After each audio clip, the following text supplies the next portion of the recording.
Yesterday's performance, just how much does this maybe change the mood headed into the offseason in the next few weeks here, just with a really good performance tonight?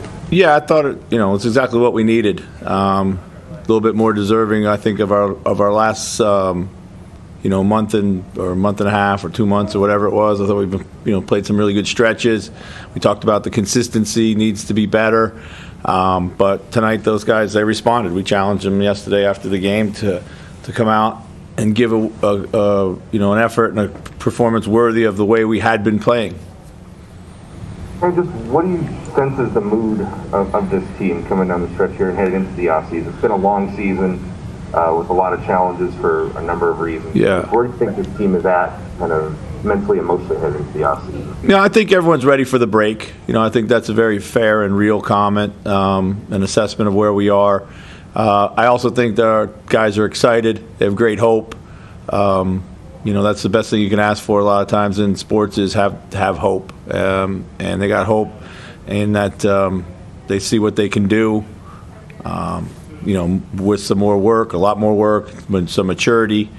And then, I think guys are pretty excited what the future holds.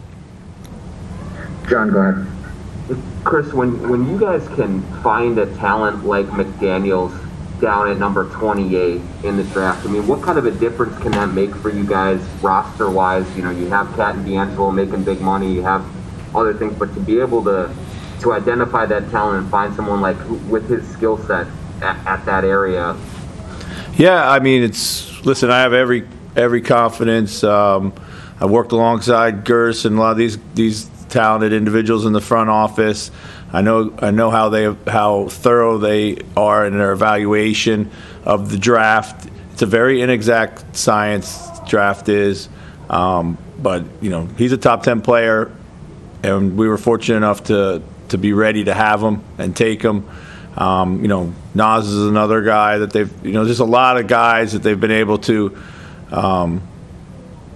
kind of bring to this team, and they're going to continue to bring to this team to build this thing out the way that we want it. And you're right, we need young talent that we can develop, on the rookie pay scale to be able to really kind of fill out the roster with great depth. And I think we're well on that path. When he goes into the offseason, Jaden, how much room do you think he has on his frame to add muscle, to add weight, to kind of change maybe a little bit of what he comes back physically, like to maybe then be able to swing between the 3 and the 4 a little bit more? Yeah, I think I mean, I don't know. That's not necessarily my expertise, but we're confident that he'll be able to bulk up strength and get some real good strength to him. But we don't want to, he's got a great basketball frame, and we don't want to weigh him down too much. I think what I'm most excited about is being able to help him develop with some more ball skill. Just adding another dribble to his game, maybe putting him in pick and roll scenarios. I think he's got a really good basketball IQ, willing passer, sees the floor well. His shot is there, but it could be better. Definitely can be better. Jace, go ahead. Hey, Chris, how long had you been on this job when you realized that Anthony had to be one of, if not maybe like the focal point a lot of nights as far as what you were doing?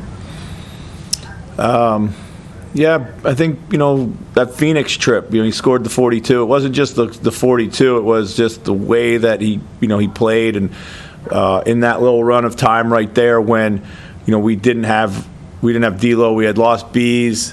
He had to step up, and then it wasn't a flash in the pan. It was teams then they started loaded up, and he started making some adjustments to what we saw defensively. And when you start seeing that type of growth in the midst of a season, you have something special. And then, like Ricky, you can look at the stats, the numbers, and things, but like Ant's talked about what he's meant to him. There aren't a lot of veterans on this roster, so how would you quantify what Ricky's leadership has just kind of meant to this group? Maybe more specifically Ant, but I guess everybody too. Yeah, I mean, Ricky's leadership has been instrumental in Ant's development.